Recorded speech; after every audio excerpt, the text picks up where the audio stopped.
جین کی نئی نوکری لگی تھی۔ اس کی دوستی وہاں کے کچھ اسٹاف ممبر سے جلدی ہی ہو گئی تھی، جس میں وہ مردہ خانے کے گارڈ سے اچھی دوستی بنا چکا تھا۔ ایک دن اس کی بریک ٹائم میں اس گارڈ سے باتیں ہو رہی تھیں، جس میں جین اس سے کہتا ہے، سنا ہے یہاں مردہ خانے میں کافی خوفناک واقعات ہو چکے ہیں، مجھے بھی کچھ سناؤ۔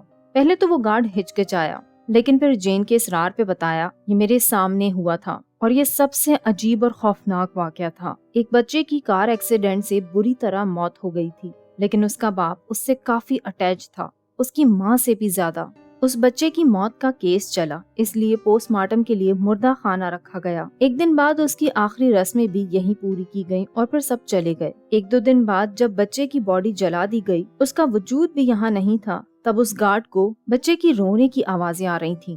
ایسا اس کی نائٹ ڈیوٹی پہ ہوا تھا۔ وہ بچہ صاف طور پر اپنے باپ کو بلا رہا تھا۔ گارڈ ڈر تو جاتا ہے، لیکن اسے ان سب کی عادت تھی، اس لیے وہ باپ کے دل کو ٹھنڈا کرنے کے لیے اسے فوراً ہی رات کے پہر مردہ خانے بلا لیتا ہے۔ باپ جلدی سے وہاں پہنچتا ہے تو گارڈ ابھی اسے کچھ بتاتا، اتنے میں باپ خود ہی بچے کی آواز سن لیتا ہے جو مردہ خانے کے اندر سے آ رہی تھی۔ باپ اندر بھاگتا ہوا پہنچتا ہے، گارڈ باہر ہی رہتا ہے اور کچھ دیر بعد باپ اپنے بیٹے کا ہاتھ پکڑے اندر سے باہر نکل کر آتا ہے۔